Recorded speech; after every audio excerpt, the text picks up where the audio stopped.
Last week I spoke about one of the avenues we might try to become more connected with our core, ourselves, and with each other. And that was listening to live music. And week after week, we explore possibilities and ideas that might elevate our personal consciousness, that might enrich our lives. And you've heard me say over and over that when our personal consciousness is elevated that much, that elevates the consciousness in this universe that much.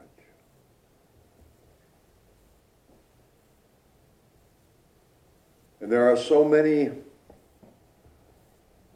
hate to use the word good, but there are so many good things going on in our world. We talked about 1,500 nonprofits right here in Sonoma County, all dedicated to keeping their eye on the good of the whole, doing good things in our community. But there's something, the title for the message is The Missing Link.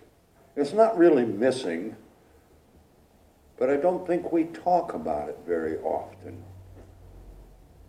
So I'm going to talk about it today a little bit. All of the work we do to elevate our personal consciousness, all the other people in this world doing good things to make the world a better place, to elevate the consciousness of our society. When we look around, we see the lower consciousness just blooming.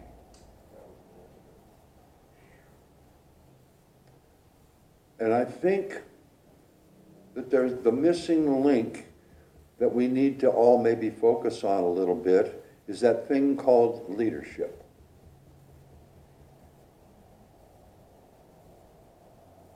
Leadership, it's not a title, it's not being a boss, it's not a position, it's the ability to influence another human being. And some people have a real natural knack for that. And then some people haven't ever especially had the calling or the wherewithal to be a leader. I'm going to tell you this morning, you don't have to have the calling or special ability. I'm so proud and pleased of our professional athletes in this country. They've stepped from a place, a position of very well-paid entertainment into a role of leadership.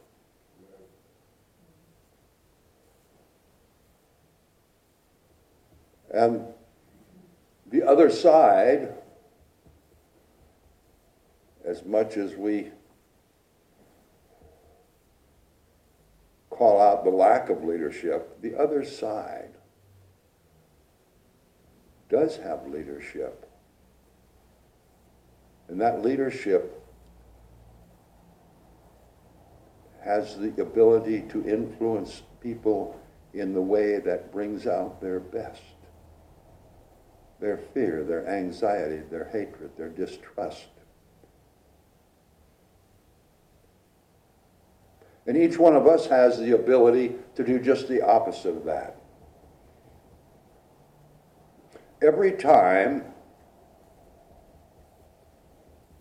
you step out of your little box and join with something else that's going on, like showing up at 5 o'clock or 5:30 on a Saturday morning to cook pancakes for our community? Are you aware that not only are you serving, you have taken a leadership role? You have become a leader in our community, demonstrating compassion, caring, servitude.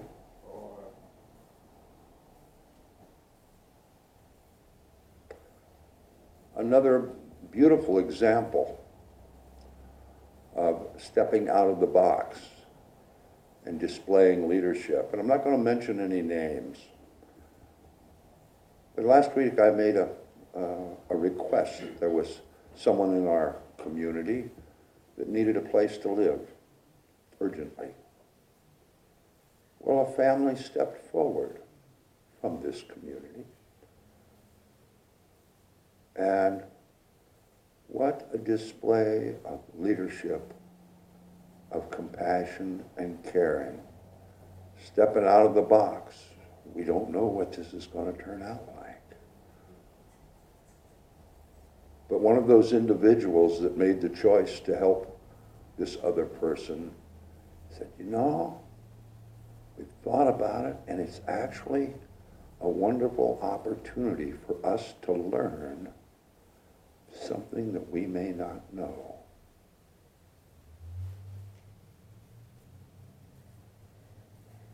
And when we take this step into the unknown and see something that, wow, that's a great idea, that organization is really doing some great things, and we join that, we have been motivated to join something that's going on, and in doing so, we become a leader that will motivate and inspire other people to participate as well. Every one of us has the ability to do that. And it can be something as simple and as non-evasive as just being friendly to somebody that you don't necessarily know.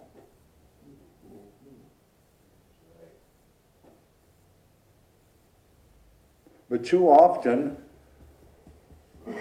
we're bombarded, and that old being afraid and being angry kind of pops up its head.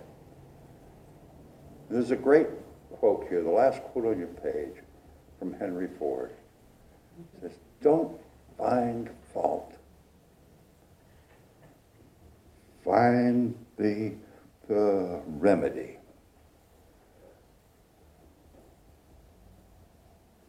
This whole life experience is all about dealing with challenges,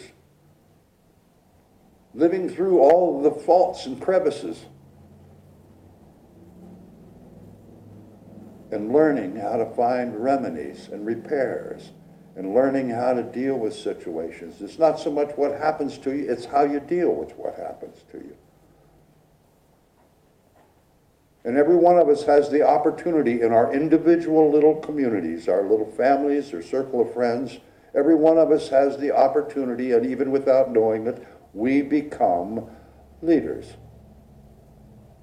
People watch us, we inspire them. We affect their lives, whether we know it or not. And this comes back to awareness. Are you aware of the tone of voice you use with people? Are you aware of how you greet them, how you talk with them, how you listen to what they're saying? There's another quote on the order of the service is, whatever you're doing and whoever you're with, give them the gift of your full attention.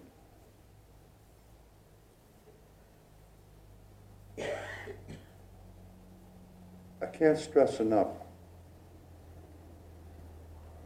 the fact that when you begin to really pay attention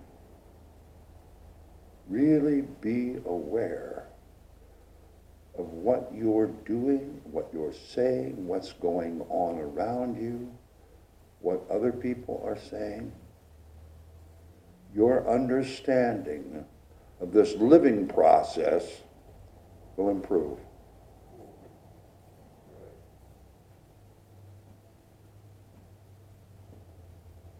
We may not have a Martin Luther King here. We may not have a Bobby Kennedy, Mahatma Gandhi. But every one of us is, from time to time, in a leadership position. And this world needs us to be more aware of that and step into that place maybe a little more often.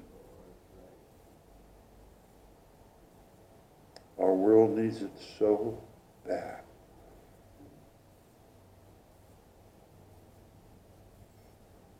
Every one of us in this room can sit back and think about the complicity that we have all engaged in as we have lived our lives. I look back, wow, if I'd have just said something or done something, that might have been different. Well, that experience that went by, it's water under the bridge. It really doesn't have much value unless I become aware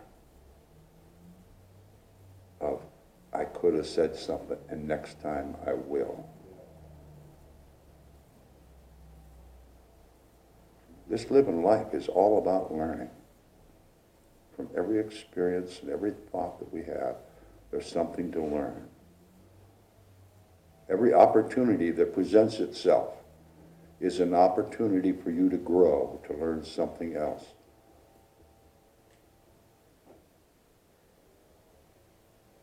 Leadership. Our society seems to be hell-bent on having this crash course of self-destruction of themselves, ourselves, and our planet. I was listening to a PhD guy. I used to know his name, but I can't remember it right now. He wrote a book. He said, I have the most comprehensive plan, in fact, the only published plan to deal with climate change. He said, all we hear is, well, we need to slow down using fuels, and we need to slow down consumption. He said, slowing down, that's not changing anything. It's just getting slow. Haven't changed the course. We're just decided to go slower, could kind of put off the results for a little longer. We need to change. When we investigate our own lives, there's things in our lives that we just keep putting off. We know that's not going to change the outcome. We just put it off a little bit. When we step back and look and we actually make the decision to make that change, what do you know?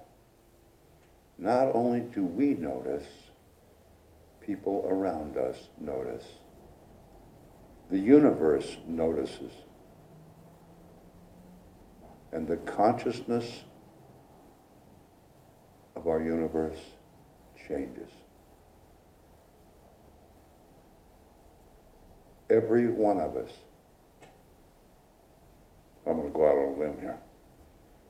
Every one of us, I think, has, by our existence on this planet, a moral imperative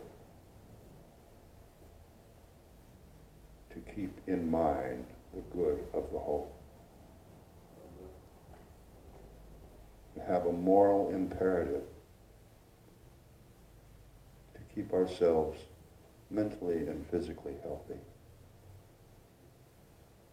we have a moral imperative to influence people by our words and actions that hopefully will raise the consciousness, enrich the lives of our species, of all the other species on our planet.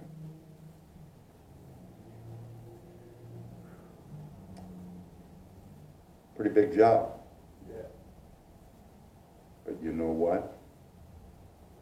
We all have the tools available to us to do whatever it comes for us to do.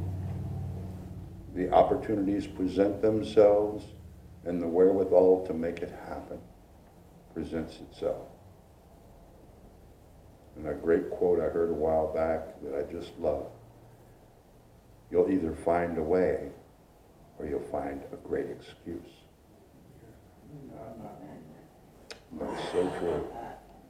That's like Kelly's mini message. That's simple, but that's not simple. You stop and think about your actions, your life course.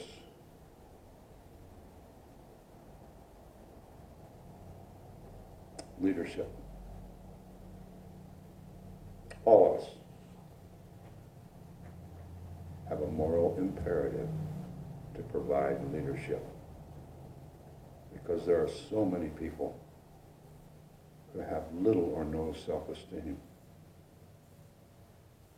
who aren't aware of what value and richness is. And we can show them. Not only we can, my friends, we must.